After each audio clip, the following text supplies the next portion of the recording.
How's it going, you? My name is Wally, and welcome back to another film review. On today's review, we're going over the Fantastic Four First Steps. And you guys, I'm just going to come right out and say it. This movie was fantastic. It really was. After many attempts at trying to get this team done correctly, we finally have a movie where the Fantastic Four is done justice. And Matt Shakman, the director of the film, knew the assignment. He, growing up, he was a Fantastic Four fan, and he knew that this movie had to be something special. Marvel knew that this movie had to be special, with it being this team being Marvel's first family and being, the creativity and visions behind Jack Kirby and Stan Lee. Like that's this team is their vision.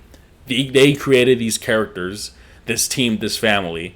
So Marvel knew they had to get this movie right, and they definitely did. It's amazing. Here's my review on it. Before we go in, there are going to be spoilers about the movie because I, for one, really liked it a lot and definitely cannot go into my full thoughts and opinions on it without getting into some spoilers. So just want to warn you, going in, there will be spoilers. So you've been warned on that. But here's my review on the Fantastic Four First Steps. And right off the bat, I just want to congratulate the cast that's, a part of this film. Marvel is really pretty damn good when it comes to casting their characters. I'd say 90% of the time, they just get the right people for their characters, for their roles. And the team in this movie, from Mr. Fantastic, Human Torch, Invisible Woman, and The Thing, all of them being played by Pedro Pascal, Vanessa Kirby, Eben Moss-Bachrach, and Joseph Quinn. I don't know how Marvel does it, but again, they know how to cast people correctly, and those actors I just named off played their roles amazingly. It's just, I'm trying not to use the word fantastic a lot. Be funny if I did, but honestly, yeah, they played their roles fantastically. Each of them literally are built for their roles of these comic book characters. It's fun to see that these are comic book characters coming to life, where, especially when it comes to the Fantastic Four, this team looks goofy on the surface. Comic books are goofy in general, but that's what's fun about them, and it's cool to see that this movie is embracing it. And it's cool to see that lately the comic book movies have been doing that. They've been embracing the comic book aspect of the film. That's literally the source material. So it's awesome to see that between this and Superman, comic books are just being fully embraced in these movies, and that's great to see. And one of the biggest compliment I can give about this film is that the cast knew the characters. They played them so well, and they really are those characters.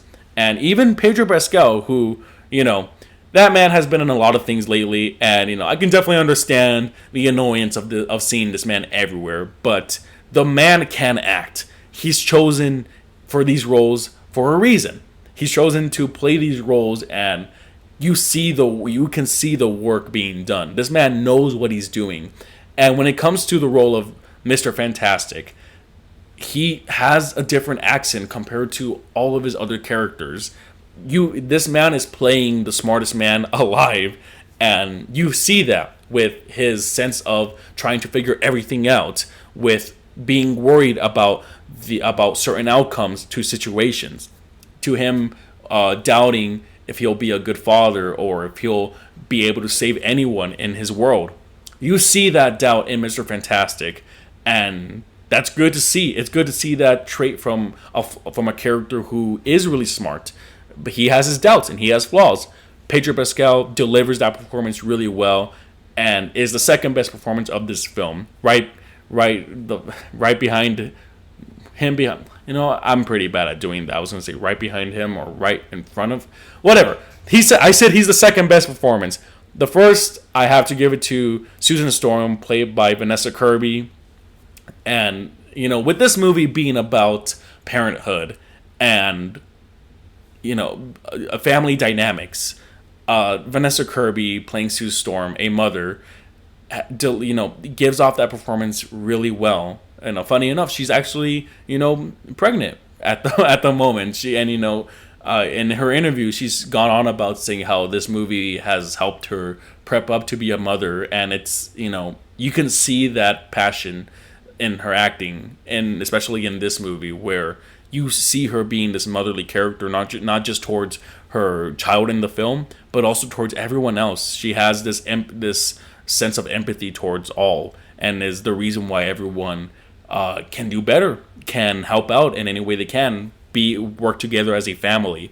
She is definitely the heart and soul of this team, and it's great to see Susan Storm done so well, and it's just great to see it. Vanessa Kirby is again perfect casting, very good to see. And of course, we go on to Johnny and Ben, the more of the goofballs of the team. But it's a blast to see them, both of them being Johnny being played by Joseph Quinn and Ben Grimm being played by Eben Moss-Bachrach.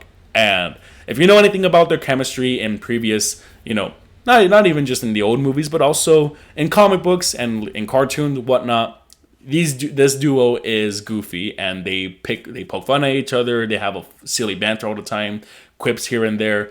It's funny to see. It's the typical Marvel comedy you expect, but it just works seeing Ben and Johnny doing it to each other and just being all around goofballs. And it's fun to see that. Again, comic book humor, comic book quips. These are goofy characters, and these actors who play these characters are just do it so well. And I can only see them going up from here because, for this being their debut film, they came swinging right off the bat and already left an amazing impression. And speaking of other characters, we also get to the villains of the film with Galactus and Silver Surfer, who in this movie, being Shala Ball, definitely a great performance. I'm blanking on the actress's name, but it's Silver Surfer in this film definitely has one of the best action sequences, and it's fun to see her just zipping around, sliding, surfing smoothly through space. It's fun being in this. It's fun seeing her in this movie. Follow the cinematography of this film, which I'm definitely going to be glazing a lot. The look of this film is amazing, and the visuals is all around just really good. And Silver Surfer being a CGI or mocap motion captured character looks amazing. There isn't really a bad looking thing about this film. Silver Surfer, great.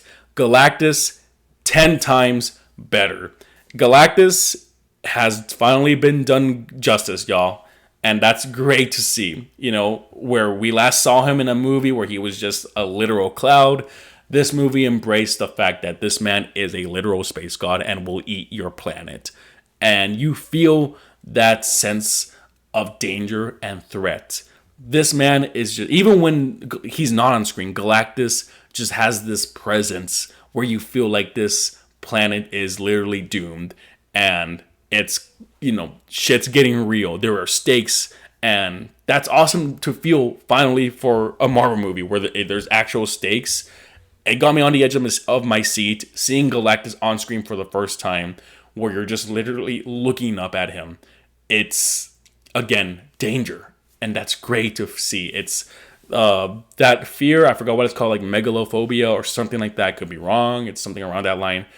Seeing a big guy like that, and, the voice that comes out of him. Ralph Ineson being the voice actor of Galactus in this movie.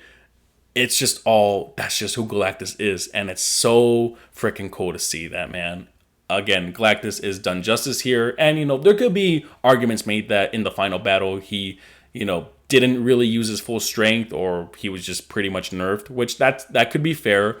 But again, we just have a good Galactus for once, and there isn't really a bad thing I can say about the man. It's awesome seeing the space god come to the big screen, done correctly too, not just a cloud. It's awesome, and that's one of the in terms of visuals and the look of this movie, I would say that's one of the coolest things there is Galactus. And, of course, his herald, Silver Surfer. And also on the look of the film, the visuals, the scenery, and the set design. This movie taking place in an alternate universe, the way he phrased it is really hard to remember, but this movie is taking place in an alternate 1960s retro futuristic world. if that makes any sense. Looking at the film, you can tell that that is what it is. This very Jetson style type world. And that's so fitting for the Fantastic Four. It's fitting for a comic book movie. It's fitting to what Jack Kirby visioned when he came to creating this universe. This is what that is. This is a retro-futuristic 1960s type world where everyone is, optimistic and happy with their lives. The biggest people were explorers. These, superheroes, were explorers. They are astronauts, and it's cool to see that established here. I'm a big fan of space. I love the Fantastic Four with them being astronauts first. They're like astronauts and explorers first, and superheroes second, pretty much. They're a family, and they do everything together, and that's very awesome to see here. So, seeing all that envisioned in this movie and seeing it on screen feels awesome. This world building is awesome. Good to know that this movie didn't end with the total destruction of this new world that we just got. We're gonna see more of it. I can't wait to see more of it. It's all done so beautifully. The set designs of this film, man, it's awesome. I really hope to be a part of it someday, because like being in that era of the 1960s where you're just pondering and looking up at the stars and being excited for stuff. That was an important, decade, and a very eventful decade, a very eventful era of, discovery and space traveling. And the Fantastic Four are all about that. It's fun to see that. Again, comic book weirdness, space, big giant space gods, all freaking cool, man. And the Fantastic Four embraces that weirdness of comic book movies, or comic books, really. So that's really awesome to see. And again, I can talk about so much about this film. I already talked about the visuals, the casting, the music is another big thing. Michael Giacchino coming in with an amazing score right off the bat. The man doesn't miss when it comes to composing the films that he's a part of. We already have our very iconic themes in the Marvel Universe, like the Avengers, Guardians of the Galaxy, even Spider-Man. And, having the Fantastic Four being already a instantly recognizable theme to, familiarize yourself with and to grow fond of. It's great. It's fun. It's awesome to witness a team that we know we're going to be loving 10 years from now, 20 years from now. Because this, again, the team has just done justice for once, and it all left a very good impact. And for this being their debut film is incredibly impressive, and I cannot wait to see what more there is, I just want to see more of these guys and this world of the Fantastic Four. And I know we're getting that next year with Avengers Doomsday, and we'll just see how that goes. Because, man, that movie's going to be crazy. And with the mid-credits scene of this movie introducing Doctor Doom, there's a lot of theories to go about, which I won't get into this video. Maybe in a separate video I will. But again, there's excitement here, and it feels awesome to finally have that feeling once again. Looking back at Infinity War and Endgame, where everyone was excited for those movies, I feel like we're definitely getting back to that time again, where we have good movies that all lead up to something big, and those big things are Avengers Doomsdays and Avengers Secret Wars. So we'll see how that turns out. In the meantime, that has been my review for the Fantastic Four First Steps, my most anticipated movie of the year, and it absolutely lived up to the hype. It was awesome. Definitely will be watching it more than one time in theaters, maybe 4 times, though I did see Thunderbolts like 7 times in theaters. But you know what? Be fitting if I kept this at 4. And it's absolutely fantastic. If you haven't seen it, definitely recommend it. Go watch it. Though if you did got to this point of the video, sorry for the spoilers. I did warn you at the beginning there were going to be spoilers. But yeah, no, if it's just great. I'm glad we're finally getting good comic book movies once more. It's an awesome feeling, and just good content overall. And this is the part of the video where my review is over, and there's a lot of good, awesome things to look forward to. And yes, I am aware that some of them I haven't really talked about, and I'll definitely want to make up for it in later videos. Well, I'll get to that when I get to that. As I've said before in previous videos, things are busy for me trying to get things done with moving in, moving out, having a place to settle. But we're almost there. I will tell you, we are almost there, and look forward to more videos like this where I'm just talking. Or in the meantime, I should also make some more shit posts like that 1 second of every DreamWorks movie I made, or one. I should make more stuff like that. But there's more stuff to talk about, more stuff to review, more stuff to look forward to, and you best believe I will be talking about them, even if I'm a little late, which I don't like to be, but I do the best I can. If there's anything that these comic book movies have taught me, is that you should always, as cheesy and as corny as they sound, because that's what they are. They're comic books. They're supposed to be that, but they're just because they're cheesy and corny doesn't mean that they aren't true.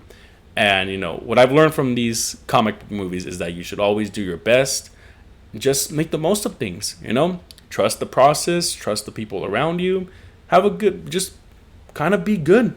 And I'm being pretty good right now. Feeling fantastic, super fantastic after this month. It's been quite the summer, and I can't wait to talk about more stuff and make more videos. So thank you all so much for watching. This has been my review on the Fantastic Four First Steps. Y'all stay safe out there. And I will see you on the next one.